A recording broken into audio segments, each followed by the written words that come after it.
నామానికి మహిమ కలుగునుగాక. హల్లెలూయా.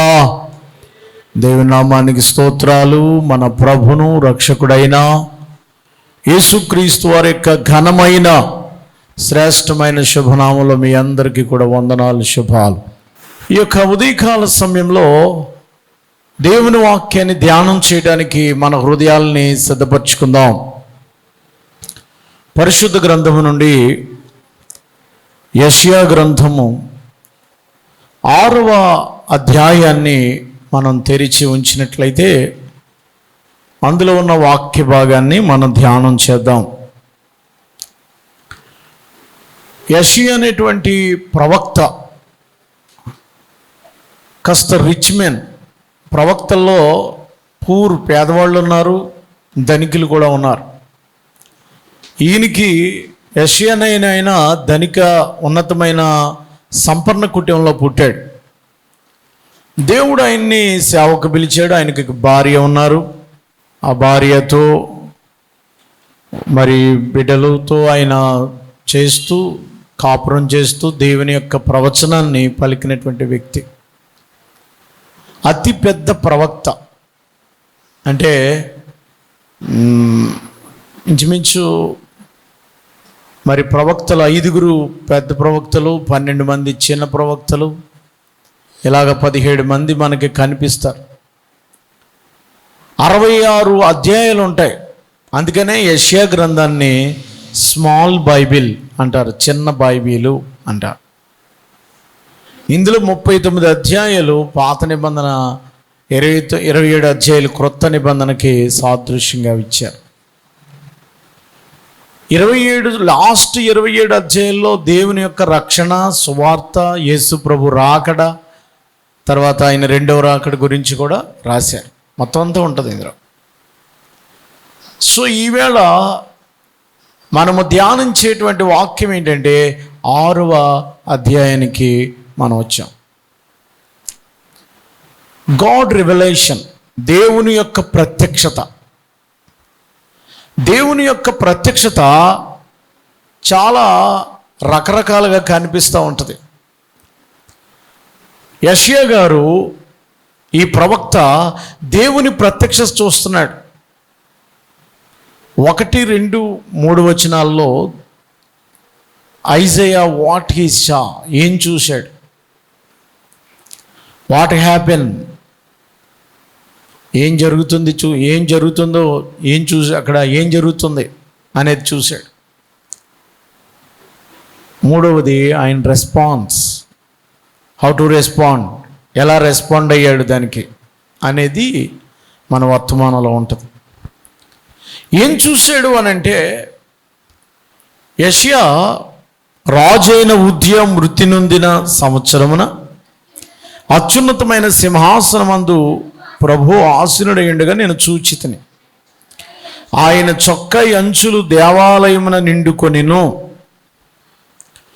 ఈయన అత్యున్నతమైన సింహాసనం చూస్తున్నాడు. ప్రపంచంలో రాజులు ఎక్కడ కూర్చుంటారంటే థ్రోన్, సింహాసనం. ఎలాంటి సింహాసనము? రాజులు సింహాసనం మీద కూర్చుంటారు. ఏమండి, అందరికీ ఎత్తైన సింహాసనం ఉంటాయి.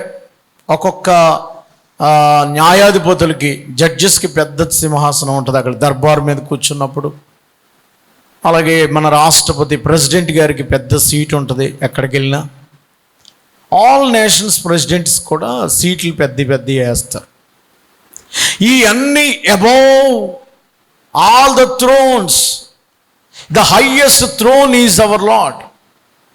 అత్యున్నతమైన సింహాసనం, అన్ని సింహాసనాల కంటే the most highest throne is our God. మన దేవునికి అత్యున్నతమైన సింహాసనం వేయబడిందంటే పరలోకంలో.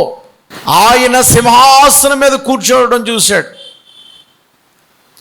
దేవుని అక్కడ పరలోకంలో, దేవలోకంలో యేసయ్య లేక మన పరమ తండ్రి ఎక్కడ కూర్చున్నారంటే సింహాసనం మీద. తండ్రి కుడి పార్శ్వం మీద కూర్చున్నాడు యేసు ప్రభు అని అంటాం కదా. He has a seat. Is normal chair. రాజులు చైర్లో, కుర్చీలో కూర్చోరు. సింహాసనం మీద కూర్చుంటారు. మనకులాంటి సోఫా సెట్లలో కూర్చో. Is the Darbar. ఎవరు? అత్యున్నతమైన సింహాసనం, అందరికంటే ఉన్నతమైనటువంటి సింహాసనం మీద దేవుడు కూర్చోవటం చూశాడు. ఈయన దర్శనంలో చూస్తున్నాడు. అందుకనే ప్రభువు అని రాశారు. ఇంగ్లీష్ బైబిల్లో LORD అంటే లాంగ్ అక్షరాలు రాస్తే అది దేవుని యొక్క సావర్నిటీ అంటే సార్వభౌమాధికారాన్ని చూపిస్తుంది. దేవుని యొక్క గవర్నెన్సీ అంటే ఆయన అధికారాన్ని, ఆయన పవర్ చూపిస్తుంది. ప్రభు అని ఎక్కడొచ్చినా సరే LORD అని పెద్ద అక్షరాలు, 4 కూడా బిగ్ అక్షరాలతో లేదా క్యాపిటల్ లెటర్స్తో రాస్తే అది దేవుని యొక్క సావర్నిటీ గురించి చెప్తున్నారని అర్థం. దేవుని యొక్క ఆధిపత్యం, దేవుని యొక్క ఏమంటాం అది పరిపాలనలో ఆయనకున్నటువంటి పవర్ను గురించి తెలియచేస్తుంది. అందుకనే ఆయన ప్రభు సింహాసనాసనుడు ఎండుగా నేను చూచితిని, ఆయన చొక్కాయి అంచులు దేవాలయమున నిండుకొనెను. ఆయన చొక్కాయి అంచులు ఆకాశం నుండి దేవాలయంలోకి వచ్చాయట. ఆయన వేసుకున్న అంగీ యొక్క చొక్కాయి అంచులు. సో దేవుడు ప్రభావాన్ని గురించి ఆయన చూస్తున్నాడు. దేవుని యొక్క పవర్ గురించి, దేవుడు ఎలాంటి వాడు ఆయన చూస్తున్నాడు. అందుకనే ఆయన గురించి ఒక మాట రాశారు 3వ వచనంలో కూడా, వారు సైన్యములకు అధిపతి యెహోవా అని రాశారు. తర్వాత 5వ వచనం, రాజును సైన్యములకు అధిపతి యెహోవాను. రాజు యెహోవా, యెహోవా యాహువే, ఇద్దరిని చూశాను అంటున్నాడు ఆయన. రాజుగా చూశాను. యెహోవా అనేది యాహువే అంటే దేవుని యొక్క గుణ లక్షణాలను చెప్పుద్ది. ప్రభువు అంటే దేవుని యొక్క ఆధిపత్యం. ఎవరినంటాం? ప్రభులు వారు. లార్డ్ అంటే ఏలుతున్న ప్రభులు వారికి అంటాం. మౌంట్ లార్డ్ అని ఇలా ప్రభులు వారు అని హిస్టరీలో చదువుతారు. ఎవరైనా హిస్టరీ చదువుకుంటే మౌంట్ లార్డ్ అనే ప్రభువులు అని పిలిచేవారు, పరిపాలకులు. సో కనుక ప్రభు అంటే ఆయన అధికారం చూపిస్తుంది, యెహోవా అంటే ఆయన గుణాతిశయాలను చూపిస్తుంది. Between the difference. వినండి. ఇప్పుడు లార్డ్ ప్రభు అనే దగ్గర హిబ్రూ భాషలో హిబ్రీలు వాళ్ళు ఏమని పిలిచేవారు తెలుసా? అదోనాయ్ అంటే ఆయన రాజు, రాజులకు రాజు అని ఉంటుంది ఇంగ్లీష్ వేలు. ప్రభు, the lord of lord is my king అన్నాడు కదా ఒక ఆయన. ఈజ్ మై కింగ్, ఆయన నా రాజు. ప్రభువు మన రాజు, ఆయనే మన పరిపాలకుడు, ఆయనే మన నాయకుడు, ఆయనే మన పోషకుడు, ఆయనే మనం నడిపించేవాడు. అదోనాయ్ అంటే రాజులకు రాజు అని అర్థం. కాబట్టి అదోనాయిని చూశాడు ఆయన. పాత నిబంధనలో అదోనాయ్ అని పిలిచేవారు. దేవుడికి ఒక బిరుదు అదోనాయ్, ఆయన రాజు అని తెలియజేస్తుంది, ఆయన పవర్. కాబట్టి ఈ యెషయా గారు సింహాసనం మీద ఎవరిని చూస్తున్నాడు చెప్తున్నాను. పెద్ద త్రోన్ ఉంది, ఆ సింహాసనం ఉంది. ఆ సింహాసనం మీద అదోనాయ్ కూర్చున్నాడు, రాజు కూర్చున్నాడు.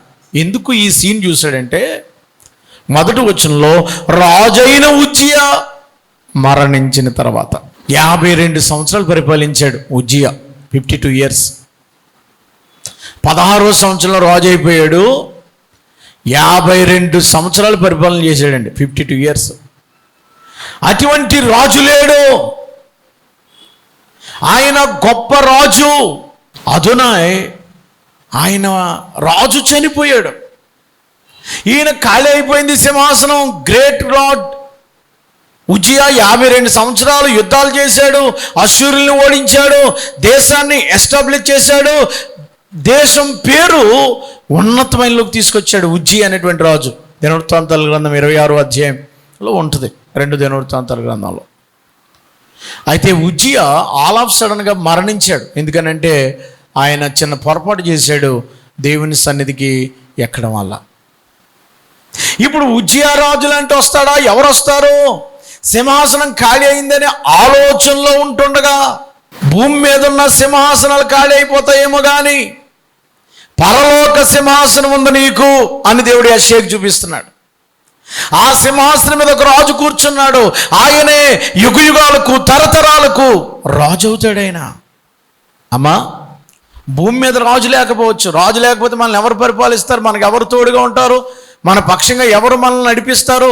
ఇంత మంచి రాజు మళ్ళీ వస్తాడా?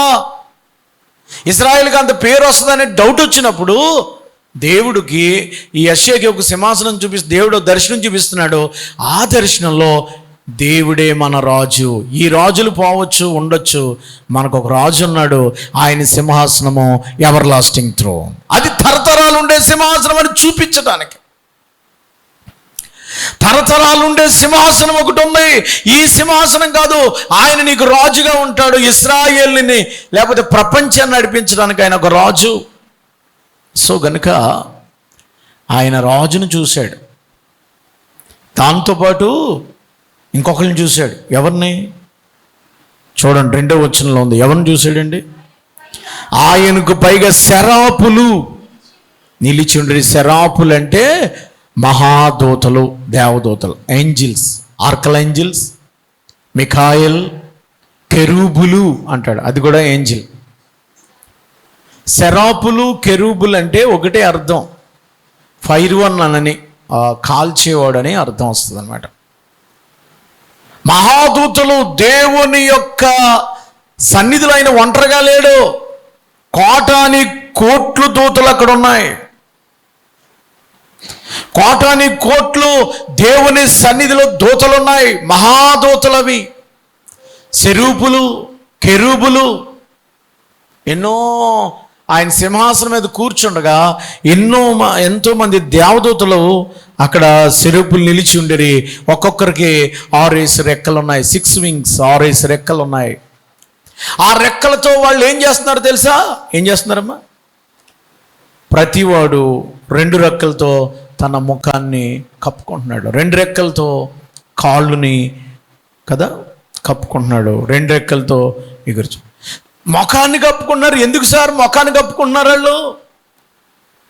దేవుడు ముఖాన్ని కప్పుకున్న వాళ్ళు చూడండి, 3వ వచనంలో సైన్యములకు అధిపతి యెహోవా పరిశుద్ధుడు, పరిశుద్ధుడు, పరిశుద్ధుడు అని రాయబడి ఉంది. అక్కడ ఆయన దూతలను చూస్తున్నాడు, దేవుడిని చూస్తున్నాడు. అక్కడ సింహాసనం మీద దేవుడు, ఇమాజినేషన్, దేవుడు సింహాసనం మీద కూర్చున్నాడు. దూతలు బాగా ఉన్నాయి అక్కడ. అవి ఏం చేస్తున్నాయంటే ముఖాన్ని కప్పేసుకున్నాయి. ఎందుకని ముఖం కప్పుకున్నాయి? ఎందుకు ముఖం కప్పుకున్నాయి తెలుసా? దేవుని యొక్క మహాపరిశుద్ధతని వాళ్ళు చూడలేకపోతున్నారు. దేవుని పరిశుద్ధతను చూడలేక భయపడుతూ ఆయన సన్నిధిలో నిలబడలేక ముఖాన్ని కప్పుకుంటున్నారు. పాపము లేని దూతలు అవి. అమ్మా, ఏ దూతలయ్యి? పాపము చెయ్యలేని దూతలు అక్కడ ఉన్నాయి. దేవుని దగ్గర ఉన్నాయి పాపం లేని దూతలు. ఏ పాపం అంటే తెలియదు వాళ్ళకి. పరిశుద్ధమైన దూతలే దేవుని ముఖాన్ని చూడలేకపోతున్నాయి. పరిశుద్ధులైన దూతలే. మరి మానవులైన మనము ఆయన ముఖంకి ఎందుకు భయపడలేకపోతున్నాం? దేవుని ముఖాన్ని చూడడానికి దూతలే భయపడిపోయి ముఖం కప్పేసుకుని ప్రభువా నీ పరిశుద్ధతను చూడలేము. పరిశుద్ధమైన దూతలే, పరిశుద్ధ అతి పరిశుద్ధుడు, పరిశుద్ధుడైన అతి పరిశుద్ధుడైన దేవుని చూడలేకపోతున్నారే. మానవములైనటువంటి మనం ఆయన పరిశుద్ధత ఎదుట నిలబడగలమా? పాపులమైన మనం the most holy, the highest holy of God, the holy God, the holy Bible, holiness church, పరిశుద్ధ సంఘము. ఆయన పరిశుద్ధత, ఇలాంటి పరిశుద్ధ దేవుడు ఈ ప్రపంచంలో ఎవరూ లేరు. కనుక యెషయా ఏం చూస్తున్నాడంటే అక్కడ దేవుని పరిశుద్ధతతో చూడలేక దూతలు ముఖాన్ని కప్పేసుకున్నాయట. ఆలయంలో నీకు భయం లేదు. దేవుని పరిశుద్ధత ఎదుట నువ్వు ఎలాగబడితే అలాగా దేవుని దగ్గరికి నిలబడి కూర్చున్నా ఇక్కడ దేవుడు ఉన్నాడు అన్నటువంటి భయం లేదు. మనకంటే ఇతర దేవుళ్ళని ఆరాధించే వాళ్ళు అన్యులు ఎంతో భయపడుతున్నారు. వాళ్ళు దేవుని సన్నిధికి వెళ్ళినప్పుడు చెప్పులు విడిచి వస్తున్నారు, వాళ్ళ దేవుని సన్నిధికి వెళ్ళినప్పుడు సెల్ ఫోన్లు పక్కన పెడుతున్నారు, వాళ్ళ దేవుని సన్నిధికి వెళ్ళినప్పుడు భయపడుతున్నారు, లెంపలు వేసుకుంటున్నారు. వాళ్ళు నీకు ఆ భయం లేదు. చిన్న తప్పు జరిగిందని వాళ్ళు చిన్న చిన్న లెంపలు వేసుకుంటున్నారు. అంటే తగలదనుకోండి, తప్పు చేసినప్పుడు మనం ఏం చేస్తాం? చాస్ పెట్టి ఒక్కడు కాడతాం. అందుకని పెద్దగా కొట్టుకోకుండా చిన్న చిన్నగా కొట్టుకుంటారు వాళ్ళు. ఇదే తగులుతుంది అసలు? తగలదు. అంటే దేవుడి దగ్గరికి వెళ్ళేటప్పటికి నేను పాపిని గుర్తిస్తున్నారు వాళ్ళు. సో నేనేం చెప్తున్నానంటే, ఆయన సింహాసనం చూస్తున్నాడు. ఆయన ఫస్ట్ ఏం చూస్తున్నాడో చెప్తున్నాను. యెషయా ఏం చూస్తున్నాడంటే, దేవుని సింహాసనం చూశాడు, రాజుగా చూశాడు, యెహోవాగా చూశాడు. రెండవదిగా అదే సమయంలో ఇంకేం చూస్తున్నాడంటే, కెరూబుల్ని చూస్తున్నాడు, దూతల్ని. ఆ దూతలు ఏం చేస్తున్నాయంటే, ఇప్పుడు ఏం చేస్తున్నాయి చెప్తాను. ఆ దూతలు ముఖాన్ని కప్పుకుంటున్నాయంటే, అంటే దేవుణ్ణి చూడలేకపోతున్నాయి, దేవుని ఎదుట తలెత్తుకోలేకపోతున్నాయి, దేవుని ముఖ తేజస్సులో నిలవలేకపోతున్నాయి, దేవుని ఎదుట భయపడుతున్నాయి. ప్రభువా, మేము చూడలేము నిన్ను. ఏ నరుడు దేవుణ్ణి చూడలేడు, చూసే ఆయన్ని బ్రతకలేడని అంది బైబిల్లో. దూతలే చూడలేకపోతుంటే ఆలయంలో నువ్వు దేవుని సన్నిధిలో ఉండి దేవుడు ఇక్కడ ఉన్నాడనే ఆ ప్రజెన్స్, దేవుడు ఇక్కడ ఉన్నాడనే, దేవుని సన్నిధిలో దేవుడు ఇక్కడ ఉన్నాడనే ఆ సెన్స్ లేదు నీకు. మొట్టమొదటి నువ్వు మందిరానికి వచ్చినప్పుడు దేవుడు ఇక్కడ ఉన్నాడని భయముతో రావాలా. దూతలే భయపడుతున్నాయి, దూతలే వణుకుతున్నాయి, దూతలే గ్రంబిల్ వణికిపోతూ ఉన్నాయి, దేవుని ఎదుట వాయి గడగడలాడుతూ ఉన్నాయి. దేవుని సన్నిధి అంటే ఎంతమందికి భయం ఉంది? వాళ్ళు ఎంత క్రమంగా కూర్చుంటారో, ఎంత భక్తిగా చేస్తారో, ఎంత సెన్సిబుల్గా, లేకపోతే ఆలోచనతో, వివేచనతో, ఇది దేవుని మందిరంరా, ఇది మనం పూజలో ఉన్నాం లేదా భజనలో ఉన్నాం, మనం దేవుడి పని చేస్తున్నామని వాళ్ళు ఎంత కాన్షియస్తో, దాని తెలుగులో ఎంత వివేచన కాదు, ఎంత ఉనికితో పనిచేస్తారు. కాన్షియస్తో అంటే దేవుని పని అనే ఆలోచనతో. కాన్షియస్సే స్పృహ. నేను దేవుని మందిరంలో ఉన్నాను, దేవుని ఆరాధించడానికి వచ్చాను అనేటువంటి స్పృహ నీకుందా? నీ ఇష్టం వచ్చినట్టు మాట్లాడుకుంటావు, నీ ఇష్టం వచ్చినట్టు. ఆయన ముఖం కప్పుకున్నాయి అవి. అసలు ఎందుకు మనకు ఆ భయం రావట్లేదంటే, ఆయన పరిశుద్ధతలో మనం లేమో, మనము దేవునికి దూరంగా ఉన్నాం, అందుకే మనకు ఆ భయం లేదు. దేవుని పరిశుద్ధతను చూడలేకపోతున్నాం, దేవునిలో ఉన్నటువంటి ఔన్నత్యాన్ని మనం చూడలేకపోతున్నాం, అందుకే మనం ప్రభువుకి దూరంగా ఉన్నాం. అదోనాయిని చూసినప్పుడు మన ముఖము కప్పుకోవాలి. అంటే కప్పుకోవాలంటే మీ ముఖాలు కళ్ళు మూసుకోవాలని నేను అంటలా. భయపడాలి. హ్యూమిలిటీ, దాని ఇంగ్లీష్లో హుమిలేషన్ అంటారు. మనం దేవుని ఎదుట వణుకుతూ భక్తితో శ్రద్ధతో ఆయన సన్నిధిలో గడపాలి. దేవుని సన్నిధిలో ఉన్నటువంటి కనీస వివేచన లేకుండా, నువ్వు వాక్యాన్ని చదువుకోకుండా, బైబిల్ని చదువుకోకుండా పరిశుద్ధంగా జీవించట్లేదు అని అంటే దేవుని దగ్గర ఉన్నావు అనే సెన్స్ నీకు లేదు. సెన్స్లెస్. ఎవరితో మాట్లాడుతున్నావో తెలుసా నీకు? చాలా జాగ్రత్తగా మాట్లాడు అని అంటాం కదా.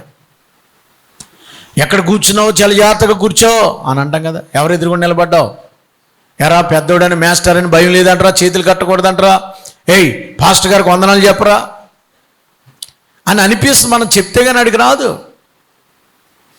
ఏయ్ ఎవరు రాయినా భయం లేదా నీకు అంటే మనకేం లేదంటే దేవుడు అంటే భయం లేదు.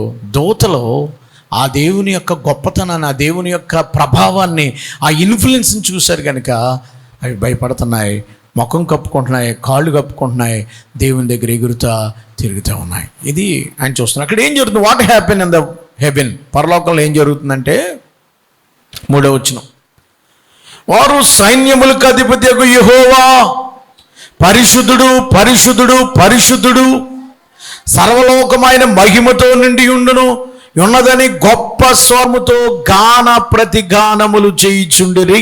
దూతలు ఏం చేస్తున్నాయంటే పరలోకంలో ఆరాధన చేస్తున్నాయి, గాన ప్రతిగానాలు. దేవుని యొక్క ఆరాధనలో దూతలు ఉన్నాయి. గొప్ప స్వరం పెట్టట ఏం చేస్తున్నాయంటే పరిశుద్ధుడు పరిశుద్ధుడు పరిశుద్ధుడు అని ఆరాధన చేస్తున్నాయి. ప్రియులారా, ఆరాధిస్తానేసయ్యా, మన పాటలో ఆరాధన చేసుకుందాం ఇప్పుడు అని ఆరాధిస్తానేసయ్యా అనే పాటను తప్ప ఇప్పుడు ఆరాధిస్తావో అర్థం అవట్లేదు నాకు కదా. ఆరాధించేద యేసు రాజా, ఇప్పుడు ఆరాధింతానని చెప్పడమే సరిపోతుంది, ఏమని ఆరాధింతామని ఆయన చూస్తున్నాడు. ఆరాధన అంటే ఏంటో తెలుసా? నేను ఎంతసేపు పాటలు రాసేవాళ్ళు ఏమి రాశారంటే ఆరాధిస్తానేసయ్యా, ఇంక ఇప్పుడు ఆరాధిస్తానేసి ఇప్పుడు ఆరాధిస్తామని ఆయన చూస్తున్నాడు. మనసారా ఆరాధిస్తానయ్యా, ఆరాధన ఆరాధన ఏంటి? ఏ ఆరాధన? బుర్రందా? ఆరాధన అంటే ఏంటంటే ఆయన గొప్పతనాన్ని గూర్చి చెప్పటమే ఆరాధన. ఎప్పుసేపు ఆరాధన ఆరాధన ఆరాధన అంటున్నారు, కానీ ఆరాధనలో ఏమి లేదు. దేవుని గూర్చిన గుణాతిశయాల్ని చెప్పడం లేదు. ఆరాధిస్తానేసయ్యా, మనసారా ఆరాధన చేసుకుందాం అనుకోవటం, ఆరాధిస్తానేసయ్య అని పాడడం. ఇంతకాడి నుంచి ఆరాధనలో ఆరాధిస్తానని చెప్తున్నావు కానీ మేము ఆరాధించట్లేదు. ఏం ఆరాధించినావు? ఆయన గుణాతిశయములను, ఆయన ఏమై ఉన్నాడో. అమ్మా, ఆరాధించేటప్పుడు ఆయన ఏమై ఉన్నాడో దాన్ని ఆరాధించండి. ఏమై ఉన్నాడు ఆయన? The first quality is holy, పరిశుద్ధుడు. Is a quality. ఆయన గుణం ఏంటంటే పరిశుద్ధుడు, పరిశుద్ధుడు, పరిశుద్ధుడని ఆరాధిస్తున్నారట. అది ఆరాధన. ఈనాడు ఆరాధనలో ఏమున్నాయి? డ్యాన్సులు ఉన్నాయి, మ్యూజిక్ కూడా లేదు అక్కడ. మ్యూజిక్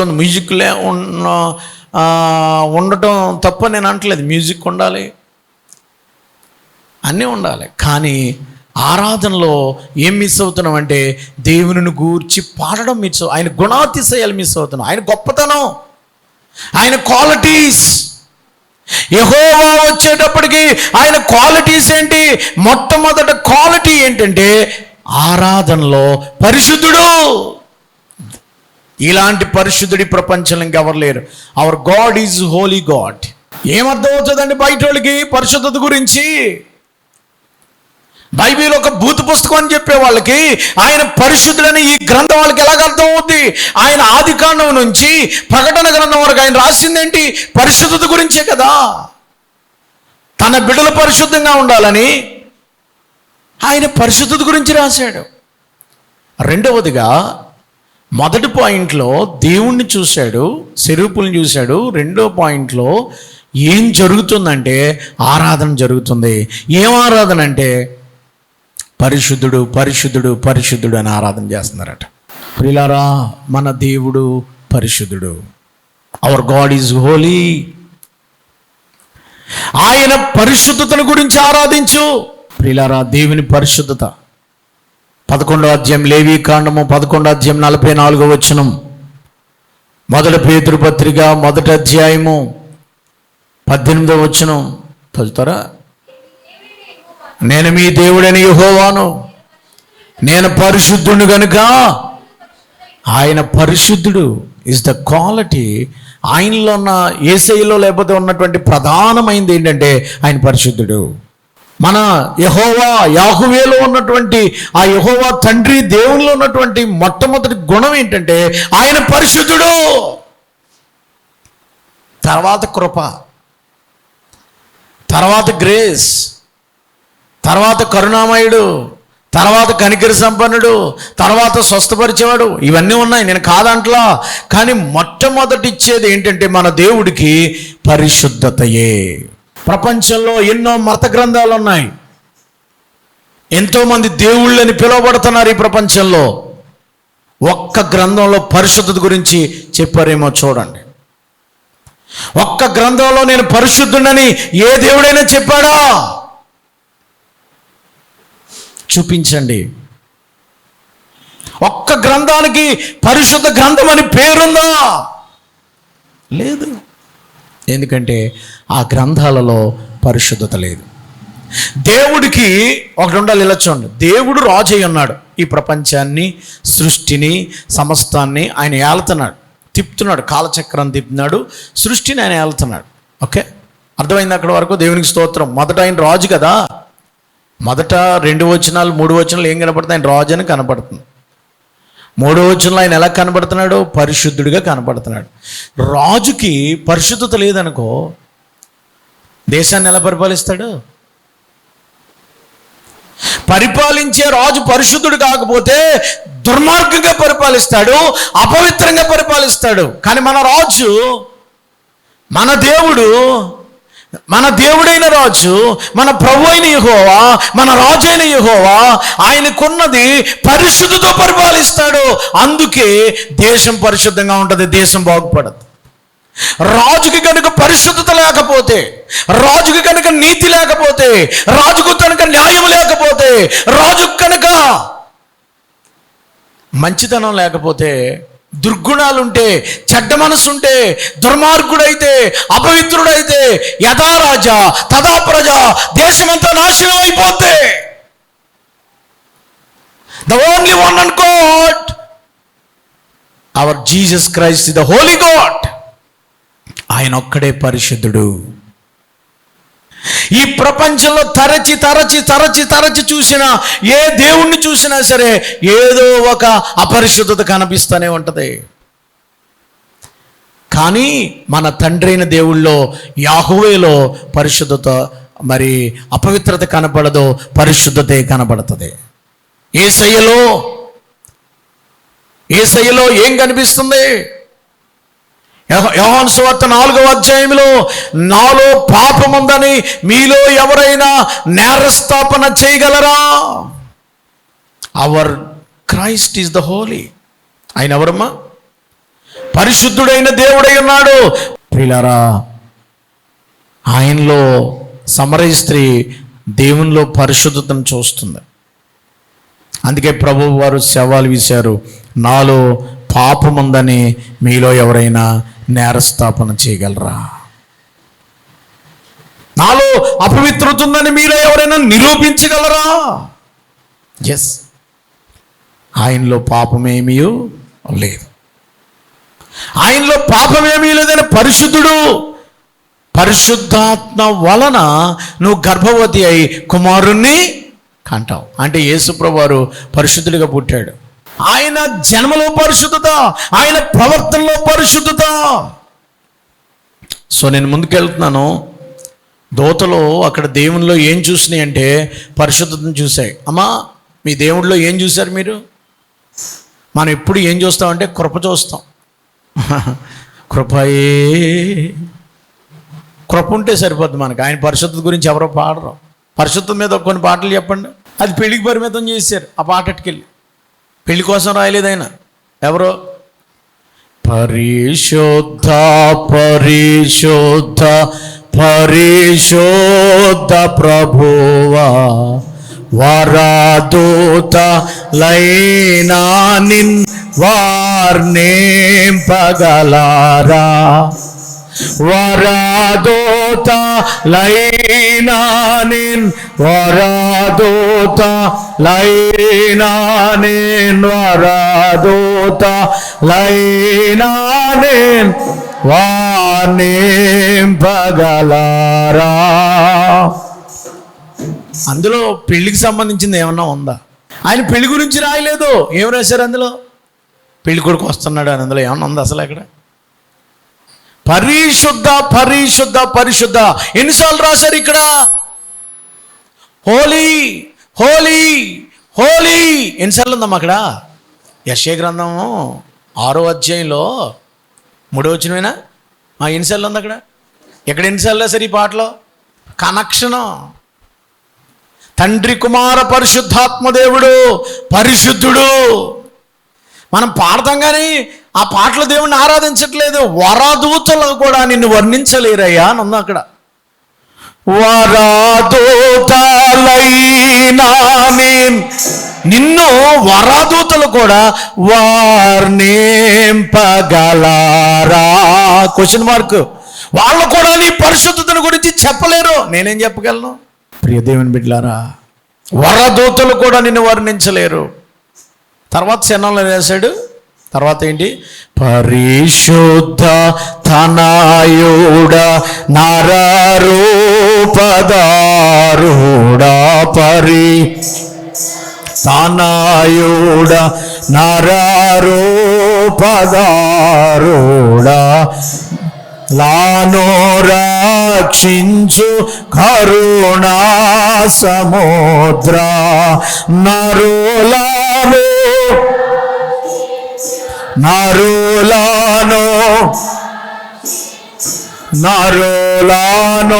రక్షించు కరుణా సముద్ర. ఈ చరణంలో ఎక్కడన్నా పెళ్లికి సంబంధించింది ఏమైనా ఉందా? నరులను రక్షించే కరుణా సముద్ర పరిశుద్ధ తనయుడ నరారూపదారుడా. ఒక స్వార్థ గీతాన్ని పెళ్లికి పరిమితం చేసి, నేను పెళ్లికి పాడొద్దని అంటలేదు, పాడుకోండి, అలవాటు అయిపోయింది కాబట్టి. అది మారిస్తే వాళ్ళకి పెళ్లి కొడుకు వచ్చినట్టు ఫీలింగ్ రాదు. ఇప్పుడు ఫీలింగ్ రాదు. ఆ పాట నేను పాడలేదనుకో, మన ఒక ఆవిడ అంటుంది ఆ పాట పాడలేదు ఏంటండి అంటుంది. ఆ పెళ్ళిలో పాడమని ఎక్కడన్నా రాశారది. అక్కడ ఏముంది? పరిశుద్ధ తనయుడా నరారూపదారుడా, పరిశుద్ధాత్మ దేవుడా, నువ్వు తనయుడిగా వచ్చావు, నరరూపదారుడిగా వచ్చావు, నీలో ఏమి లేదో నువ్వు ప్రజలను రక్షించడానికి వచ్చిన దేవుడు అని అక్కడ పాఠం. తర్వాత చరణంలో ఏముంటుంది? పరిశుద్ధ మగునాత్మ వరమోలిడోనాత్మ పరమానంద ప్రేమ భక్తులకిడుమా పరమానంద ప్రేమ పరమానంద ప్రేమ పరమానంద ప్రేమ భక్తులకిడుమా.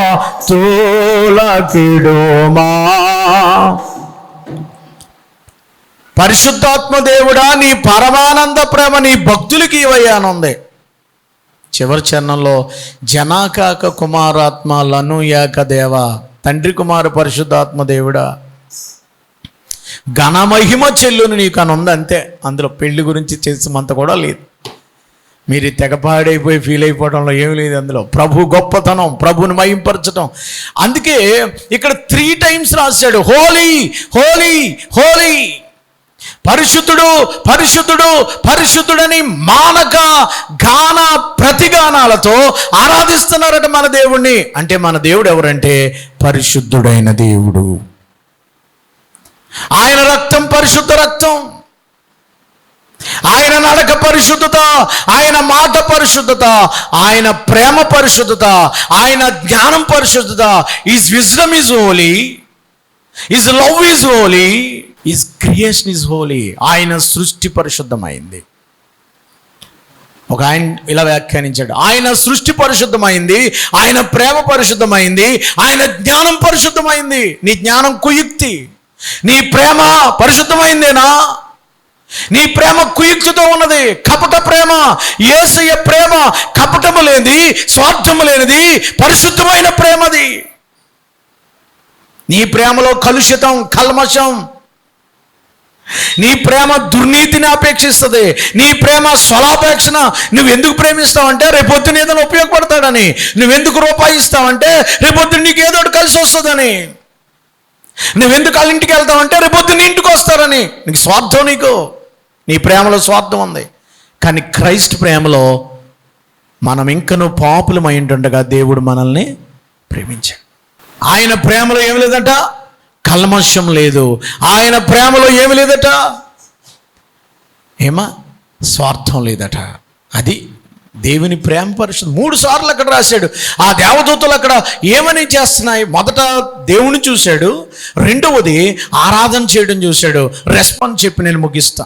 అక్కడ మీరు చూస్తే ఆ గొప్ప స్వరముతో వాళ్ళు పాడుతుంటే ఆ మందిరపు వారి కంఠస్వరం వలన గడప కమ్ములు పునాదులు కదులుచు మందిరము ధూమము చేత నిండిన పొగ వస్తుందంట.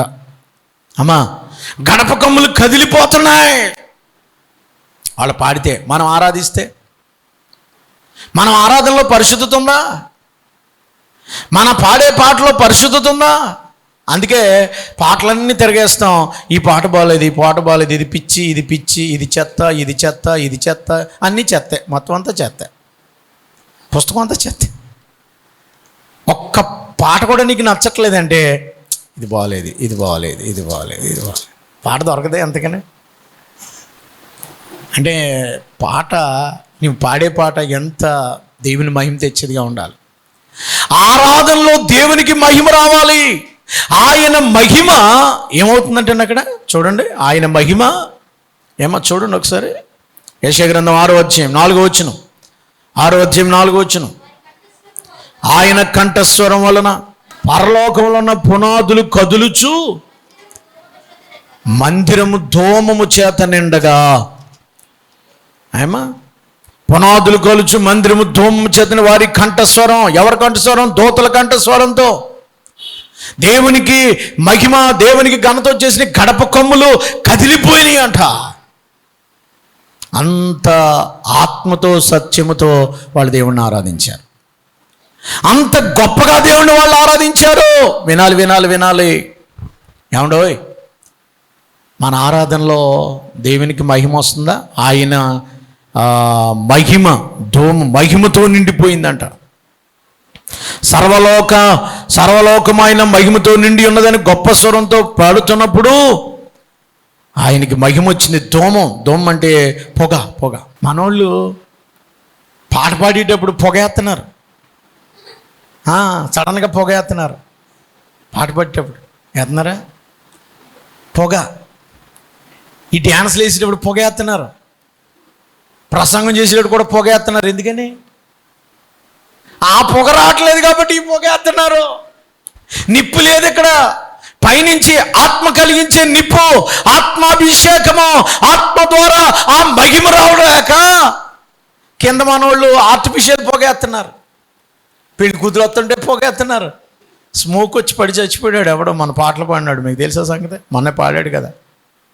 విశాఖపట్నంలో గదిలో వేసి స్మోక్ వేశారు, దాన్ని స్మోక్ అంటారు కదా. పొగేతాడు, ఉక్కిరి బిక్కిరి అయిపోయి చచ్చిపోయాడు. బయటికి వెళ్ళినంటే చచ్చిపోయాడు. ఈ ఊపిరితిత్తులను పట్టేసింది ఆ పొగల్ని. తలుపులు వేసి పొగ వేయకూడదు, తలుపులు తీయాలి. ఆయన పొగేంటి? మీకు పొగేంటి? వాళ్ళు వేసుకుని పొగ కట్టుకొచ్చి ఎక్కడ కట్టుకొచ్చేవిట్రా? పొగ వాళ్ళు వేసుకుంటారు కదా. ఎవరు డ్యాన్స్ బేబీ డ్యాన్స్ చేసే పొగ కట్టుకొచ్చి యేసుప్రభు పాటలో పొగ, యేసుప్రభు పాటలో లైట్లు. నువ్వు ఎంత మ్యూజిక్ కొడుతుంటే మ్యూజిక్ తగ్గ లైట్ మారిపోతుంది. ఎంత దారుణం అండి. నిజాయితీ లేదు అంటే ఆరాధనలో కల్తీ అయిపోయిందని చెప్పడానికి చెప్తున్నాను నేను. మరో ఉద్దేశంతో కాదు. కల్తీ ఆరాధన మనం చేసేది. కల్తీ ఆరాధన దేవుడికి అక్కర్లేదు. నువ్వు ఆరాధన చేస్తే దేవుని మహిమ రావాలా, నువ్వు ఆరాధన చేస్తే దేవుని ఆత్మ దిగి రావాలా, నువ్వు ఆరాధన చేస్తే ఈ మందిరము ఆయన ప్రభావంతో నిండిపోవాలా. గట్టిగా చెప్పలు కూడా దేవునికి స్తోత్రం చెప్పు. ఆర్టిఫిషియల్ ఆరాధన కాదు, తెచ్చిపెట్టుకున్న ఆరాధనలు ఈ వేళాన్ని. ఆరాధన తెచ్చిపెట్టుకున్న ఆరాధనలో మ్యూజిక్తోనో ఉద్రేకంతోనో ఎమోషన్తో కాదు, ఆత్మతో ఆరాధిస్తే దేవుని యొక్క మహిమ అక్కడ దిగుద్ది, దేవుని నామానికి మహిమ కలుగుద్ది. ఇది రెండవ ఆరాధన జరుగుతుంది. ఏంటి రెస్పాన్స్? ఎప్పుడైతే అంతా చూశాడో, 5వ వచనం చూడండి అందరూ. 5వ వచనం, దేవుణ్ణి చూశాడు. ఆరాధన చూడగానే యెషయా గారికి, ప్రవక్త అయిన యెషయా గారికి 5 అధ్యాయాల తర్వాత ఆయనకు ఒకటి అర్థమైంది. ఏం చూశాడు ఈయన? ఎవరిని చూశాడు ఈయన? తన్ను తాను చూసుకున్నాడు. ఇప్పుడు ఈ పరిశుద్ధతలో, ఈ దేవుని సన్నిధిలో, ఈ దేవుని మహిమలో నేను ఎవరిని? ఓ మీ అంటే ఏంటి? అయ్యో చూడండి అక్కడేముందో. నేను అపవిత్రుని. అయ్యో నేను అపవిత్రుని. అయ్యో అనం ఎప్పుడు అంటాం? అయ్యో ఎవరికో శ్రమ వచ్చినప్పుడు అయ్యో అంటాం. ఇప్పుడు ఈయన అంటున్నాడు, యెషయా గారికి అర్థమైంది ఏంటంటే దేవుని పరిశుద్ధతలో, దూతల పరిశుద్ధతలో ఆయన అపవిత్రుడు అర్థమైంది ఆయనకి. ఆయన పరిశుద్ధతలో నా పాపం కనబడుతుంది, ఆయన పరిశుద్ధతలో నేను అపవిత్రుడని అర్థమైంది. ఐ యామ్ రూనీడ్, నేను పాపిని, అపవిత్రుని. ఆరాధనలో నీకు ఏం కలగాలో తెలుసా? నీ అపవిత్ర అపరాధ భావం నీకు కలిగినప్పుడు నువ్వు దేవుని దగ్గర ఒప్పుకోవడానికి ప్రయత్నం చేస్తావు. ఆరాధనలో నీకు తెలియవలసింది ఏంటో తెలుసా? దినదినము మందిరంలో ఆరాధన అంటే కేవలం లేచి నిలబడి చేసే ఆరాధన కాదు. ప్రతిరోజు మనం ఆరాధించడమే ఆరాధన భావమే. ఆరాధనకు వచ్చిన దగ్గర నుంచి వెళ్ళే వరకే ఆరాధన కాదు. ప్రతిరోజు మనం ఒకరిని ఆరాధించడం అంటే ఏంటి? ఒక సినిమా యాక్టర్ని ఆరాధిస్తున్నారు అనుకోండి, ఏం చేస్తారు? అప్పుడు ఆడు ఎలా కట్ చేశాడో అలా కట్ చేస్తారు. ఆళ్ళలాగా అయిపోవాలనుకుంటారు. అతడు ఏ జీన్ ప్యాంట్ అది, ఎందుకంటే అతను అంటే బాగా ఇష్టం. అతడు ఎలా నడిచాడో, అతను ఏం మాట్లాడతాడో, ఆడికిలాగే డ్రెస్ వేయడం, ఆడికిలాగే నడవడం, ఆడికిలాగే అంటే అతను అంటే యేసును కనుక నువ్వు ఆరాధిస్తే యేసులాగా మారాలా? దేవునికి స్తోత్రం చెప్పొచ్చుగా. ఆయన్ని ఆరాధిస్తే నువ్వు ఆయనలాగా అయిపోవాలి. అది ఆయన్ని ఆరాధించేటప్పుడు నీ పాపం ఏంటో బయటపడాలి. ఆరాధించేటప్పుడు అంటే వాక్యం వినేటప్పుడు కానీ చర్చిలోకి వచ్చిన తర్వాత ఒక్కొక్క ఆరాధనలో ఒక్కొక్క లోపం అడితో నీది బయటపడాలి. ఈవేళ ప్రసంగం అన్నప్పుడు దేవునిలో నీలో ఉన్న లోపమే అపవిత్రుడని గుర్తించాడు ఆయన. రెండోది ఏం చూశాడంటే ఆయనలో అపవిత్రతను చూశాడు. మొదటేమో పరలోకంలో దేవుణ్ణి దూతలను చూశాడు. రెండోది ఏం జరుగుతుందో, వాట్ హ్యాపెనింగ్, ఐజేఎస్ వాట్ హ్యాపెనింగ్. మూడోది ఏంటంటే ఆయన చూసుకున్నాడు. అపవిత్రుడని ఆయనకు అర్థమైంది. అబ్బో నేను 5 అధ్యాయాల వరకు చెతకదిట్టాడు ఇశ్రాయేల్ని. వాళ్ళు ఎలాంటోళ్ళు, వీళ్ళు ఎలాంటోళ్ళు, వాళ్ళు ఎలాంటోళ్ళు, ఈ ఇంత దుర్మార్గం చూడండి మీరు. 5 అధ్యాయాల వరకు ఆయన వాళ్ళందరిని తిడతానే ఉన్నాడు. 5 అధ్యాయాలు మీరు చదువుకుంటే చివరికి ఆయనకి అర్థమైంది ఏంటంటే నేను కూడా అపవిత్రుడిని. అపవిత్రమైన చదువుతారండి, నేను అపవిత్రమైన పెదవులు గలవాడను, అపవిత్రమైన పెదవులు గల జనుల మధ్యన నేను నివసించేవాడును, నేను నశించి తిని రాజును సైన్యములకు అధిపతి యెహోవా నేను కన్నులారా చూచితనని అనుకుంటుని. అపవిత్రుణ్ణి, ఐ యామ్ అన్హోలీ రూని, నేను అపవిత్రుణ్ణి. దేవుని మందిరంకి వచ్చినప్పుడు, దేవుని వాక్యం వింటున్నప్పుడు, దేవుని సన్నిధిలో గడుపుతున్నప్పుడు నీ పాపం ఏంటో నీకు బయలుపడాలా? నీ పాపం ఏంటో నీకు గుర్తుకు రావాలా? నీ పాపాల నుంచి విడుదల పొందడానికి తీర్మానం తీసుకోవాలా? My lips is unholy, my lips, అపవిత్రమైన పెదవులు గలవాడిని. అమ్మ నీ లిప్స్ అన్హోలీ, అపవిత్రమైన పెదవులు గలవాడిని. నా మాట అపవిత్రమైంది, నా పెదవులు అపవిత్రమైనవి, నా నోరు అపవిత్రమైంది. గుర్తించగలిగావా నీ బ్రతుకులో నీ అపవిత్రత ఏదో? నువ్వు అపవిత్రుడు అని గుర్తించగలిగాడు ప్రవక్తే. మందిరంలో ఉండే దేవుని దర్శనం చూస్తే అపవిత్రుడని గుర్తించాడు. ఇక్కడ ఉన్న వాళ్ళలో నువ్వు ఒక్క తప్పు కూడా నీలో కనుగొనలేకపోతున్నావు అంటే, వాక్యం మాట్లాడుతుంటే నీ హృదయంలో ఏ పాపమో నువ్వు చేసింది గుర్తుకు రావట్లేదంటే నువ్వు దేవునికి చాలా దూరంగా ఉన్నావని అర్థం. నీకు ఆ సెల్ ఫోన్ చూసేటప్పుడు నీకు అపరాధ భావం కలగట్లేదంటే దేవుడు నీతో మాట్లాడట్లేదు. సెల్ ఫోన్లు అన్నీ పరిశుద్ధమే చూస్తారు మీరు? సెల్ ఫోన్లు అన్నీ పరిశుద్ధమే చూస్తారా? Answer my question simple. ఏమండి, రీల్స్ అన్నీ పరిశుద్ధమైనవేనా? అది చూసేటప్పుడు నీకు గిల్టీనెస్, అపరాధ భావం కలగాలి. నేను తప్పు చేస్తున్నానేమో, దేవునికి విరుద్ధం టైం వేస్ట్ చేస్తున్నాను, నేను అనవసరంగా ఈ ఫిలిం చూస్తున్నానేంటి, అనవసరంగా అది చూసేటప్పుడు ఇంత వర్కర్గా తీసాడేంటిది, ఏంటి ఫిలిం ఎంత దారుణంగా తీసాడు అనే ఫీలింగ్ కూడా నీకు రావట్లేదంటే చాలా చూడలేమన్నా, అన్యాయంగా ఉంది ఇది అనే మనసు నీకు రావట్లేదంటే నీవు దేవునిలో లేవు, నువ్వు భ్రష్టత్వంలో ఉన్నావు. పాపం చేస్తూ పాపంలో పాపినని గుర్తించకపోతే, పాపంలో ఉంటూ పాపినని గుర్తించకపోతే దేవుడికి నీకు సంబంధం లేదు, దేవుడికి నీకు కనెక్షన్ లేదు. నీ హృదయం ఎక్కడో మొద్దుబారిపోయింది, బండబారిపోయింది. వాక్యం చదువుతున్నప్పుడు ఆ వాక్యం నీతో మాట్లాడట్లేదంటే నీ బాడీలో దేవుని ఆత్మ పనిచేయట్లేదు. Every day cleaning your self, ఇందులో క్లీనింగ్ కనబడుతుంది. ఆయన క్లీనింగ్. ప్రభునందు ప్రియులారా, అపవిత్రమైన పెదవులు గలవాడిని. రెండవది ఆయనలో కనిపెడితే కన్ఫెషను, ఒప్పుకుంటున్నాడు. ఎస్సీ ఏం చేస్తున్నాడంటే నేను అపవిత్రుణ్ణి అని ఒప్పుకుంటున్నాడు ఆయన. చాలామంది పాపాలు ఒప్పుకోరండి, కప్పుకుంటారు. తన అతిక్రమములు ఒప్పుకొని విడిచిపెట్టేవాడు కనికరించబడును, తన అతిక్రమములు దాచిపెట్టేవాడు వర్ధిల్లడు. అతిక్రమలు ఒప్పుకొని విడిచిపెట్టేవాడు కనికరించబడతాడు. ఒప్పుకోరు. నేను పాపినని ఒప్పుకోరు చాలామంది, అది షై ఫీలింగ్ అవుతారు. నేనేం చెప్పానో తెలిసి మీకు ఇప్పటికే చాలా అర్థమై ఉండాలి. నువ్వు ఒక్క తప్పులోకి వెళ్తున్నావు అని నీ మనస్సు నేను మనకు ఒక లోపల ఒకటి ఉంది, మనస్సాక్షి అంటారు దీన్ని. లోపల నుంచి ఆడు చెప్తాడు. అతను చెప్పడం మానేశాడంటే చచ్చిపోయాడని అర్థం. ఆత్మీయంగా చచ్చిపోయింది నీ బ్రతుకు. లోపల నుంచి ఒకటి చెప్తాడు, నువ్వు వెళ్తున్న దారి మంచిది కాదు, నువ్వు తీసుకున్న డబ్బు లంచము, నువ్వు మాట్లాడుతున్న అబద్ధం, మనస్సాక్షిని చంపుకొని ఎందుకు ఆ మనిషి మీద నువ్వు అబద్ధాలు చెప్తున్నావు, ఎందుకు నువ్వు సిన్కి అనుకూలంగా నిలబడుతున్నావు, ఎగ్నెస్ట్గా నిలబడకుండా పాపానికి అనుకూలంగా ఎందుకు నిలబడుతున్నావు? నీ మనస్సాక్షి చెప్పుద్ది. నీ మనస్సాక్షి ఉందా? నీకు మనస్సాక్షి ఉంటే లోపల మనస్సు ఉంటుంది. వాడు చెప్తాడు నీకు, నువ్వు ఈ తప్పుడు పనులు చేయకూడదు, నువ్వు ఇలాంటి పాపాలు చేయకూడదని. అది చెప్పట్లేదంటే నువ్వు భ్రష్టుడు అయిపోయావు అని అర్థం.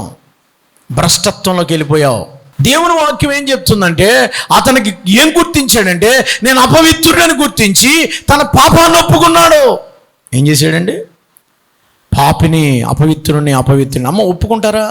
కొద్దిసేపట్లో బల్ల దగ్గరికి వస్తారు కదా, ఒక్క పాపమైన నువ్వు చేసింది కనిపించట్లేదా? You are most holy. ఒక్క చిన్న సిన్ కూడా చేయలేదు నువ్వు. You are. ఆలోచించు, పరీక్షించుకో. ఎవడైనాను ప్రభు దగ్గరికి వచ్చినప్పుడు తన్ను తాను పరీక్షించుకుని ఈ రొట్టెను, ఈ శరీరమును తిని త్రాగవలెను. ఈ సెల్ఫ్ ఎగ్జామినేషన్స్ అంటారు. సెల్ఫ్ ఎగ్జామ్ ఇన్ ఎవర్స్. నీ సెల్ఫ్లో నీవు ఒకసారి ఆలోచించుకో. వాక్యం వినేటప్పుడు నీకు ఏమర్థం అవ్వాలా? అపవిత్రమైన పెదవులయ్యా, బూతులాడే పెదవులయ్యా, తిట్లు తిట్టే పెదవులయ్యా, అబద్ధాలాడే పెదవులయ్యా. గలీజీ బ్రతుకునేది. గలీజ్ అంటే నీ నోరు ఒక గలీజ్ కంపు. ఏం కంపు వస్తుంది నోరు? అబ్రహాం లింకన్, అమెరికా ప్రెసిడెంట్, ఆయన మాట అన్నాడు, ఒక్క అబద్ధం కూడా ఆడొద్దు. ఎందుకంటే ఒక అబద్ధం ఆడితే అబద్ధానికి ఇంకో కొన్ని వందల అబద్ధాలు ఆడవలసి వస్తుంది. ఒక అబద్ధానికి కొన్ని అబద్ధాలు ఆడవలసి వస్తుంది, అందుకని అబద్ధం ఆడొద్దు అన్నాడు అబ్రహాం లింకన్. కానీ ఇండియా వాళ్ళు ఏమన్నారు తెలుసా? 100 అబద్ధాలు ఆడి ఒక పెళ్లి చేయండి. అది ఇండియన్ స్ట్రాటజీ. 100 అబద్ధాలు ఆడి ఒక పెళ్లి చేయండి. అది మనకు నేర్పారు మన పితరులు ఇచ్చిన సామెతలు. మన గ్రంథాలు, మన దేశ మత గ్రంథాలు అవి చెప్తుంటే, అమెరికా దేశం యొక్క దైవ గ్రంథం, ఏ గ్రంథం మీద అబ్రహాం లింకన్ ప్రమాణం చేశాడో ఆ హోలీ బైబిల్ ఏం చెప్తుందంటే, అబద్ధం ఆడద్దు. నీ నోరు కాపలా పెట్టుకో. నీ నోరుకు అదుపు ఆజ్ఞ లేదు. నోరిప్పావంటే గలీజ్ మాటలు. నోరిప్పావంటే అసలు ఈ మనిషి క్రైస్తవురాలా, చర్చికి వెళ్ళిందా, బాప్తిసం తీసుకుందా, బల్ల తీసుకుంటుందా అనేది కూడా డౌట్ వచ్చేది మనకి. అందుకనే అంటున్నాడు, అపవిత్రమైన పెదవులు గలవాడిని ప్రభువా, అపవిత్రమైన శరీరం. అతడు అపవిత్రుడే కాదు, తన చుట్టుపక్కల కూడా అపవిత్రులు అంటున్నాడు. ఏమన్నాడా లేదా? నేను అపవిత్రుడే కాదు, నా చుట్టుపక్కల కూడా అపవిత్రులు. చూడు అక్కడ, తన చుట్టుపక్కల అపవిత్రత. చదువమ్మా. అపవిత్రమైన పెదవులు గలవాడిని, అపవిత్రమైన జనుల మధ్య నివసిస్తున్నానని కూడా గుర్తించాడు. నీ పాపమే కాదు, నీ చుట్టుపక్కల పాపం కూడా ఉందని గుర్తించి దేవుణ్ణి వేడుకోవాలి ఈ బల్ల దగ్గరికి వచ్చేటప్పుడు. అది నా కాన్సెప్ట్. ఆరాధనకు వచ్చేటప్పుడు నీ అంతటా నీకే నీ పాపం బయటపడాలా. జక్కయ్య దగ్గరికి వెళ్ళినప్పుడు యేసు ప్రభు ఏమన్నా నువ్వు పాపం అని చెప్పాడు ఆయనకి? యేసయ్యను చూడగానే తన పాపాన్ని ఒప్పేసుకున్నాడు. యేసు ప్రభు దగ్గరికి రాగానే ఆయన ముఖ వర్చస్సులో, ఆయన రహస్య పాపములు 90వ కీర్తనలో, నీ ముఖ కాంతిలో నా రహస్య పాపములు కనబడుచున్నవి. దేవుని వెలుగులో దాగలేవు, దాయలేవు. నేను ముగించే ముందు అతను నేను నశిస్తాను అంటున్నాడు. ఎందుకంటే నేను చచ్చిపోతాను, ఎందుకంటే నేను దేవుని చూశాను. ఎవరో దేవుని చూసి బతకలేదు. అదోనాయిని చూశాను, యెహోవాను చూశాను, నేను ప్రభువును చూశాను. అపవిత్రమైన పెదవులతో, అపవిత్రమైన శరీరంతో, అపవిత్రమైన నాలుకతో, అపవిత్రమైనటువంటి తలంపులతో నేను ప్రభు బల్ల దగ్గరికి వచ్చాను, నేను నశించిపోతాను అన్నాడు. ఆయన దర్శించడానికి వచ్చేటప్పుడు, ఆయన బల దగ్గరికి వచ్చేటప్పుడు ఎవరు కాన్షియస్లీ, అంటే నీ బుర్ర పని చేయాలి, అపవిత్రత ఏమైనా ఉందేమని కడుగుకోవాలని. ఇక్కడ చూస్తే ఏం జరిగిందో తెలుసండి. నేను కన్నులారా నశింతాను, ఇంకా దేవుని చూశాను అనుకున్నాడు. ఎందుకంటే ప్రభువుని చూశాను అపవిత్రుని కాబట్టి. దేవుడు అన్నాడు, అప్పుడు ఆ శరాపుల్లో ఒకడు బలిపీఠంలో నుండి కారుతో నిప్పు చేత పట్టుకొని నా యొద్దకొచ్చి ఎగిరి వచ్చి నా నోటికి దాన్ని తగిలించెను. ఇక నీ పెదవులకు తగిలిన గనుక, ఇది నీ పెదవులకు తగిలిన గనుక నీ పాపమునకు ప్రాయశ్చిత్తమైను, నీ దోషము తొలగిపోయిను. దేవునికి స్తోత్రం చెప్పండి. ఇప్పుడు యెషయా ఎప్పుడైతే దేవుని దగ్గర అపవిత్రుణ్ణి పాపిని అని గుర్తించి ఒప్పుకున్నాడో, ఒక దూత ఎగిరొచ్చి అక్కడ బలిపీఠం మీద నిప్పులు కాలుతున్నాయంట. ఆ నిప్పు పట్టుకొచ్చి ఆయన పెదవుల్ని టచ్ చేసింది. ఆయన పెదవులు పరిశుద్ధపరచబడ్డాయి. గట్టిగా చప్పలు కూడా దేవునికి స్తోత్రం చెప్పరా. బంగారము ఒరిజినాలిటీ రావాలంటే ఎక్కడ వెళ్దాన్ని పుటం ఎక్కడేస్తారు? అగ్నిలో. అగ్ని చేత ఎటువంటిదైనా బయట పరిశుద్ధపరచవలసిందే. అగ్ని చేత ఎలాంటిదైనా క్లీన్ అయిపోవలసిందే. ప్రతిదీ కూడా అగ్నిలోనే క్లీన్ అవుతుంది. అది వెండి కావచ్చు, బంగారం కావచ్చు, అగ్ని చేత అసలు సెసలైంది బయటకు వస్తుంది. పూర్వం అగ్ని పరీక్ష ఉండేది మన వీధుల్లో. అగ్ని పరీక్ష, అగ్ని సాక్షిగా. అగ్ని, ఏ అగ్ని అది? నేను నీటిలో బాప్తిస్మం ఇచ్చుచున్నాను కానీ నా వెనకాల వచ్చేవాడు మీకు దేంట్లో బాప్తిస్మం ఇస్తాడు? అగ్నిలో. పరిశుద్ధాత్మ అగ్ని, ఆ దేవుని రక్తం, ఆ యేసు ప్రభు ఆయన పెదవులతో నిన్ను తాకుతాడు. ఇప్పుడు ఒప్పుకుంటే ఆయన పరిశుద్ధాత్మ అగ్ని చేత, ఆయన తన రక్తము చేత నిన్ను కడిగేస్తాడు. యెషయా తన పాపిని ఒప్పుకోగానే అతడి పాపాలకు ఏం పొందాడండి? ప్రాయశ్చిత్తమైంది. నీ ఘోరమైన నీ పాపమునకు ప్రాయశ్చిత్తమైన నీ దోషం. ప్రవక్తే పాపాలు ఒప్పుకోగలిగితే ఆఫ్టర్ ఆల్ నీవు నేను ఎవడిని? యెషయా అంతటి మహాప్రవక్తే, దేవుణ్ణి చూడగలిగిన మనుషుడే, దేవుణ్ణి ఆరాధించగలిగిన యెషయా పాపాలను ఒప్పుకుంటే, నువ్వెంత దేవుని దగ్గర? నేనెంత? ఆఫ్టర్ ఆల్ దేవుని చూసినాడు, తన పాపం ఏంటో అర్థమైపోయింది. అంతవరకు నేనే పరిశుద్ధుని అనుకున్నాడు, అంతవరకు నేనే గొప్ప అనుకున్నాడు, ఇశ్రాయేలు అందరూ పాపులు అనుకున్నాడు. కానీ ఇప్పుడు ఆయనకు అర్థమైంది, ప్రభువా నేను పాపినయ్యా అంటే దేవుడు వెంటనే అతని పెదవులు, అపవిత్రమైన పెదవులకి నిప్పు తగిలించి పరిశుద్ధపరిచాడు. ఈ ఉదయకాలంలో నీ పాపాన్ని ఒప్పుకుంటే దేవుడు నేను పరిశుద్ధపరుస్తాడు. పాపానికి రెమిడీ, పాపానికి విరుగుడు పశ్చాత్తాపడడం, పాపానికి విరుగుడు ఒప్పుకోవటం, పాపానికి పరిహారం క్షమించమని దేవుని వేడుకోవటం, పాపానికి పరిహారం దేవుని రక్తములను కడుక్కోవటం. కడగబడ్డావా? బల్ల దగ్గరికి వస్తున్నావు కదా, కడగబడ్డావా? యెషయా కడగబడ్డాడు, పశ్చాత్తాపడ్డాడు, పరిశుద్ధపరచబడ్డాడు. ఇప్పుడు దేవుడు అడుగుతున్నాడు, ఎవరు వెళ్తారు నా సేవకి?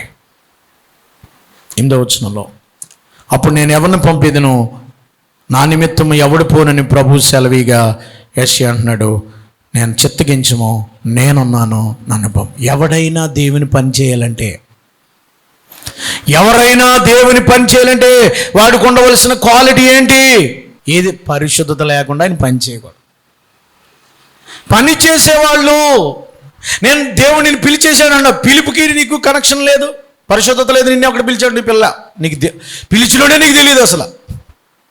ఇక్కడ ఎవరైనా డ్రమ్ము కొట్టినా పరిశుద్ధతకు ఉంటేనే దేవుడు పని చేయాలి. ఆలయం తుడిచినా పరిశుద్ధత ఉండాలి, పాట పాడినా పరిశుద్ధత ఉండాలి, మైక్ పెట్టినా, మైక్ ఆన్ చేసినా పరిశుద్ధత ఉండాలి. దేవుడు పని చేసే ప్రతి ఒక్కడికి ఉండాల్సింది ఏంటంటే పరిశుద్ధత. అప్పుడు దేవుడు పని చేయాలి. యెషయా పరిశుద్ధపరచబడ్డాక అప్పుడు నన్ను పంపు ప్రభువా, అప్పుడు దేవుడు వాడుకుంటాడు. చిన్న పాట పాడాలన్నా, ఒక బైబిల్ చదవాలన్నా, ఒక ప్రార్థన చేయాలన్నా, ఒక దేవుని ఆలయం చూడాలన్నా కూడా పరిశుద్ధులుగా ఉంటేనే నువ్వు అంగీకరించబడతావు. నీ సాక్ష్యం పరిశుద్ధత కలిగి ఉండాలి, లేకపోతే నువ్వు అంగీకరించబడలేవు. No, God not accepted. ముగిస్తున్నాను నేను. పరిశుద్ధత ఉందా మీలో? వాళ్ళ దగ్గరికి వచ్చే ముందు నేను పరిశీలన చేసుకోవాలని ప్రేమతో మనవి చేస్తున్నాను. అయ్యా, మొదట యేషయా దేవుణ్ణి చూశాడు, ఏం జరుగుతుందో పరలోకంలో చూశాడు, పరలోకంలో ఏమో జరుగుతుందో చూశాడు. తర్వాత అక్కడ వాట్ హ్యాపెనింగ్, ఏంటి గోయింగ్ ఆన్, మొదట దేవుణ్ణి చూశాడు, తర్వాత అక్కడ ఏం పని జరుగుతుంది, ఆరాధన జరుగుతుంది. ఎలాంటి ఆరాధన, నీ ఆరాధన ఎలాంటిది? మూడవది తను పాపినని గ్రహించగలిగాడు. నాలుగవది ఒప్పుకున్నాడు. ఐదవది ఎవరు వెళ్తారు, ఎవరు చేస్తారు, నాకు పని చేస్తారంటే నేను రెడీ. అది కూడా ఆయన చూశాడు, దేవుని పని చేయడానికి నేను అవసరం అని. ఆయన పాపాన్ని చూశాడు, ఆయన ఒప్పుకోవడం చూసుకున్నాడు, ఆయన క్షమించబడ్డాడు. Cleaning, కన్ఫెషింగ్ and కమేషన్. తన పెదవులు కడుక్కున్నాడు, ఒప్పుకున్నాడు, విడిచిపెట్టాడు. దేవుడు ఆ బిడ్డను ఆశ్రయించాడు. గుంటూరులో 2020 ముందట ఓ సంఘటన జరిగింది. ఒక ఫ్రెండ్తో, కాలేజీ అమ్మాయి ఆ ఫ్రెండ్తో 5 లాడ్జికి తీసుకెళ్ళి ఆ అమ్మాయిని పాడు చేసే క్రమంలో ఈ 5 పాడు చేయడం వల్ల అమ్మాయి చచ్చిపోయింది. అది గోన్ సంచిలో మూటగట్టి ఎవరికి తెలియకూడదని తీసుకొచ్చి ఆ పక్కనున్న ఊరవతలు ఉన్న పక్కనున్న చెరువులో పడేశారు. మరుసటి రోజు పేపర్లో ఏమొచ్చిందంటే, ఒక బాడీ దొరికింది, ఆ అమ్మాయిని రేప్ చేశారు 5 కలిసి. ఆ పాడు చేసిన బడాబాబుల యొక్క కుమారుల్ని తప్పించడానికి ప్రయత్నిస్తున్న పోలీసులు అని వచ్చింది పేపర్లో. ఈ అమ్మాయిని పాడు చేయడంలో ఉన్నటువంటి బడాబాబులు అంటే పేరుగాంచిన ధనవంతులు, ధనికులు, లీడర్స్ పిల్లలు ఉన్నారు ఇందులో, వాళ్ళని తప్పించడానికి ప్రయత్నిస్తున్న పోలీసు శాఖ అని వచ్చింది. ఇప్పటికింకా ఎవరు పాడు చేశారో కూడా తెలియదు, దొరకలా. ఎందుకంటే వాళ్ళు పోలీసులు దాన్ని మాఫీ చేశారు, అదేం దొరకలేదు. కానీ ఆ అమ్మాయి నుంచి కొన్ని ఫోరెన్సిక్ ల్యాబ్కి కొన్న శాంపుల్స్ తీసుకున్నారు బాడీలోంచి, ఆ శరీరంలోంచి. ఆ శాంపుల్స్ పట్టుకెళ్ళి టెస్ట్ చేశారు, దొరకలేదు. దొంగ తప్పించుకున్నాడు, పోలీసుని తప్పించుకున్నాడు, ప్రభుత్వాన్ని తప్పించుకున్నాడు, డబ్బుతో మాయం చేశాడు, ఫినిష్, పరిశుద్ధులం అనుకున్నాడు. అపవిత్రులను ఒప్పుకోవడానికి బదులుగా తప్పించుకున్నాడు. 4 రోజుల తర్వాత పేపర్లో ఇంక న్యూస్ వచ్చింది. అదేంటో తెలుసా, ఆ చనిపోయిన అమ్మాయికి ఎయిడ్స్ ఉందని రిపోర్ట్ వచ్చింది. చనిపోయిన అమ్మాయికి ఎయిడ్స్ ఉందని రిపోర్ట్ వచ్చింది. ఇప్పుడు ఎక్కడి నుంచి తప్పించుకుంటాడు ఈ 5? దేవుడి నుంచి నువ్వు పాపం చేసి నువ్వు తప్పించుకోలేవు, ఒప్పుకుంటే దేవుడు కడుగుతాడు. ప్రభుత్వం నుంచి తప్పించుకోవచ్చు, కోర్టుల నుంచి తప్పించుకోవచ్చు, గ్రామం నుంచి నువ్వు పరిశుద్ధులు అవ్వచ్చు, కానీ దేవుడి నుంచి తప్పించుకోలేవు, దొరికిపోతావు. 5 ఎయిడ్స్ ఎక్కడ ఉండుంటారు వాళ్ళు. ఒప్పుకుంటావా? దాచుకుని క్లీన్ అయిపోదాం అనుకుంటున్నావా? ప్రభు దగ్గర ఒప్పుకుంటే దేవుడే నీ పెదవులను ముట్టి ఇప్పుడే పరిశుద్ధపరుస్తాడు. తల్ల వంచండి, ప్రార్థన చేసుకున్నాం. బాబు, గుర్తించావా నువ్వెవరవో? Are you holy? నువ్వు పరిశుద్ధుడివేనా? అయ్యా మీరు పరిశుద్ధులేనా? మీ నోరు గలీజా? గుర్తించారా? యెషయా అంత మహాభక్తుడే, యెషయా అంత ప్రవక్తే నేను పాపినని గుర్తించాడు, అపవిత్రమైన పెదవులు గలవాడిని గుర్తించాడు. ప్రభువా నన్ను క్షమించమని అడిగాడు యెషయా. గుర్తుకు రావట్లేదా నీకు? ఒకసారి స్వపరీక్ష చేసుకో. వాక్యం వినేటప్పుడల్లా నువ్వు ఏదో ఒకటి వదిలిపెట్టుకోవాలి, ఏదో ఒకటి సరి చేసుకోవాలి. అది అహం కావచ్చు, గర్వం కావచ్చు, అది అసూయ కావచ్చు, అది దొంగతనం కావచ్చు, అది అబద్ధం కావచ్చు, అది అపవిత్రమైన పెదవులు కావచ్చు. I don't know, but you know. నీకు తెలుసది, నువ్వేం చేసి వచ్చావు, ఇక్కడ కూర్చున్నావు. నాకు తెలియదు, కానీ దేవుడి దగ్గర నువ్వు నటించొద్దు. దేవుడి దగ్గర తప్పించుకోలేవు. లోకం దగ్గర తప్పించుకోవచ్చు, భార్య దగ్గర తప్పించుకోవచ్చు, భర్త దగ్గర తప్పించుకోవచ్చు, అన్నదమ్ముల దగ్గర తప్పించుకోవచ్చు, తల్లిదండ్రుల దగ్గర తప్పించుకోవచ్చు. దేవుడు చూస్తున్నాడు నిన్ను. నోరు తెరిచి చిన్న ప్రార్థన చేసుకుని బల దగ్గరికి రావాలని మనం చేస్తున్నాను. చిన్న ప్రార్థన ప్రతి ఒక్కరు. పెద్ద పరిశుద్ధులను బెళ్ళపివద్దండి, దేవుని దగ్గర తగ్గించుకో. శరూపులే మోకాన్ని కప్పుకున్నాయి. ప్రభువా నీ ఎదుట మా మోకాలు. అంత పరిశుద్ధతలో నువ్వు ఎలాగ ధైర్యంగా ఒప్పుకోకుండా నువ్వు ఎలాగ ఉంటావు? నీ ముఖం కాదు, నీ ఆత్మ సన్నిధిని గద్దించట్లేదా?